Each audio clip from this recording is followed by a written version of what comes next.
رمضان في مصر حاجة تانية والسر في التفاصيل. السلام عليكم ورحمة الله وبركاته. الحمد لله رب العالمين والصلاة والسلام على سيد الأنبياء والمرسلين أما بعد. আল্লাহ তাআলা দরবারে অসংখ্য অগণিত শুকরিয়া আদায় করছি। আলহামদুলিল্লাহ, আল্লাহ রাব্বুল আলামিন আমাদেরকে চতুর্থ সপ্তাহের সর্বশেষ পর্বে আপনাদের সামনে উপস্থিত হওয়ার তৌফিক দান করেছেন। প্রিয় দর্শক মণ্ডলী, আমরা ধারাবাহিকভাবে কোরআনের বিভিন্ন বিষয় নিয়ে আলোচনা করতে করতে আজকে সর্বশেষ পর্বে উপনীত হয়েছি। আজকে আমাদের আলোচনার মূল বিষয় হলো তাবেঈগণের বক্তব্যের দ্বারা কোরআন কারীমের তাফসির। প্রিয় উপস্থিতি, তাবেঈগণ হলেন তারা যারা রাসূল করিম সাল্লাল্লাহু আলাইহি ওয়াসাল্লামের সোহবতপ্রাপ্ত সাহাবায়ে কেরামের ঘনিষ্ঠ ছাত্রদের অন্তর্ভুক্ত ছিলেন। তাবেঈগণ সাহাবায়ে কেরামের ছাত্র হওয়ার সুবাদে সাহাবায়ে কেরাম আল্লাহর নবী থেকে যা শিখেছেন, তাবেঈগণ সাহাবায়ে কেরাম থেকে তাই শিখতেন এবং তাই জনসাধারণের মধ্যে এবং তাদের ছাত্রদের মধ্যে প্রচার করতেন। তাবেঈগণ কোরআনের ক্ষেত্রে, কোরআনের তাফসিরের ক্ষেত্রে তাদের বক্তব্যের একটি বিশেষ গুরুত্ব রয়েছে, কেননা তারা সাহাবায়ে কেরামের ছাত্র ছিলেন আর সাহাবায়ে কেরাম স্বয়ং নবী করিম সাল্লাল্লাহু আলাইহি ওয়াসাল্লাম থেকে তাফসির শিখেছেন এবং আয়াতগুলো নাজিল হওয়ার সময় উপস্থিত ছিলেন।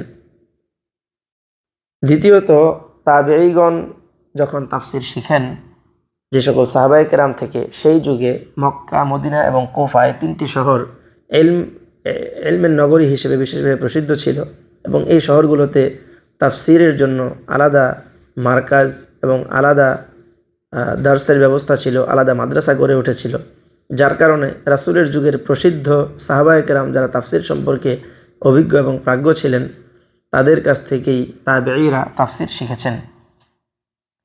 এবং সাথে সাথে উলামায়ে কেরাম, উলামায়ে মুফাসসিরিন যারা আছেন, মুফাসসিরিন উলামায়ে কেরামদের নিকটও তাবেঈদের বক্তব্য তাফসিরের ক্ষেত্রে বিশেষভাবে গ্রহণযোগ্য এবং গুরুত্ব রাখে।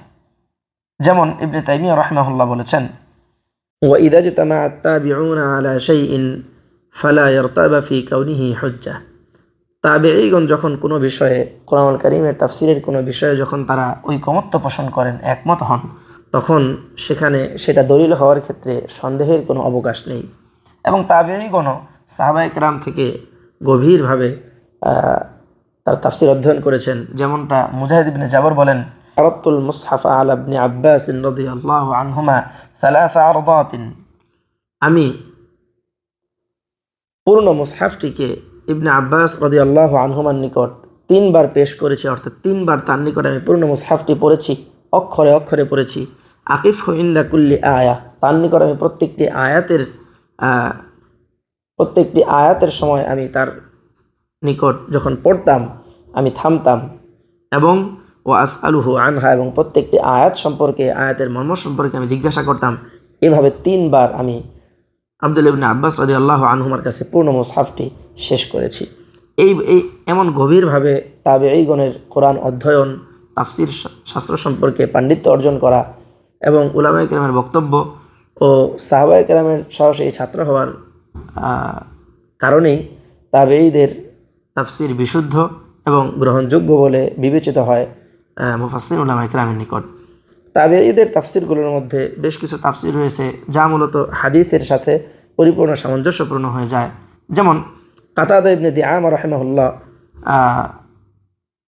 গায়রিল মাগদুবি আলাইহিম ওয়ালাদ-দাল্লিন, এই আয়াতের ব্যাখ্যায় উনিও হাদিসের মধ্যে যেমনটি রয়েছে, অর্থাৎ আল মাগদুব আলাইহিম দ্বারা উদ্দেশ্য হলো ইহুদি জাতি এবং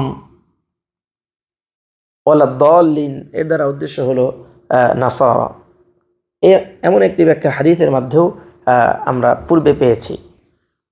অনুরূপভাবে আস-সাবউল মাসানি, মূলত তাবেঈদের ব্যাখ্যাগুলো সাহাবায়ে কেরাম থেকে, তাবেঈরা সাহাবায়ে কেরাম থেকে শেখার কারণে তাদের ব্যাখ্যাগুলো সাহাবায়ে কেরামের বক্তব্য এবং হাদিসের সাথে পরিপূর্ণ সামঞ্জস্যপূর্ণ হয়। তবে ইজতিহাদের ক্ষেত্রে কিছু ভিন্নতা থাকতে পারে। যেমন মুজাহিদ ইবনে জাবর রাহিমাহুল্লাহ আস-সাবউল মাসানি এর ব্যাখ্যায় তিনি অনুরূপভাবে সাহাবায়ে কেরাম এবং নবী করিম সাল্লাল্লাহু আলাইহি ওয়াসাল্লামের মতোই সাবউল মাসানিকে উনি সূরা ফাতিহার 7টি আয়াত দিয়েই ব্যাখ্যা করেছেন। কাতাদা ইবনে দিআমা রাহিমাহুল্লাহ একজন প্রসিদ্ধ তাবেঈ, প্রসিদ্ধ মুফাসসিরিন তাবিঈদের অন্তর্ভুক্ত। উনি আল কারিয়া মাল কারিয়া, কারিয়া দ্বারা কী উদ্দেশ্য, কী সেই মহাবিপর্যয়, এর দ্বারা উনি ব্যাখ্যা করেছেন আল কারিয়াতু হিয়া ইয়াউমুল কিয়ামা, যে কারিয়া দ্বারা উদ্দেশ্য হলো ইয়াউমুল কিয়ামা। ঠিক এভাবেই তাবিঈগণের যে সকল তাফসির বা কোরআনের ব্যাপারে তাদের যে বক্তব্য রয়েছে, এগুলো সাহাবায়ে কেরামের বক্তব্য, হাদিসের বক্তব্য এবং কোরআনের এক আয়াতের ব্যাখ্যা অন্য অপর আয়াত দিয়ে যে করা হয়, এই সকল বক্তব্যের সাথে পরিপূর্ণ সামঞ্জস্যপূর্ণ থাকায় তাবিঈদের বক্তব্য পরিপূর্ণ গ্রহণযোগ্য এবং তাদের তাফসির বিশুদ্ধ। সাথে সাথে তারা সাহাবায়ে কেরামের ছাত্র ছিলেন এবং আরবি ভাষায় তাদের ব্যাপক পাণ্ডিত্য ছিল এবং মুফাসসির উলামায়ে কেরামের নিকটে তাদের গ্রহণযোগ্যতা ছিল।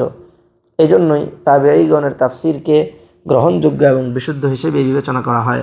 আল্লাহ রাব্বুল আলামিন আমাদের সকলকেই কোরআনুল কারীমের সকল বিধিবিধান, কোরআনুল কারীমের সকল হিদায়াত বোঝার এবং তদনুযায়ী আমল করার ও জীবন পরিচালিত করার তৌফিক দান করুন। আমিন। ওয়া আখিরু দাওয়ানা আলহামদুলিল্লাহি রাব্বিল আলামিন। আসসালামু আলাইকুম ওয়া রাহমাতুল্লাহি ওয়া বারাকাতুহু। Please like, comment, share and subscribe.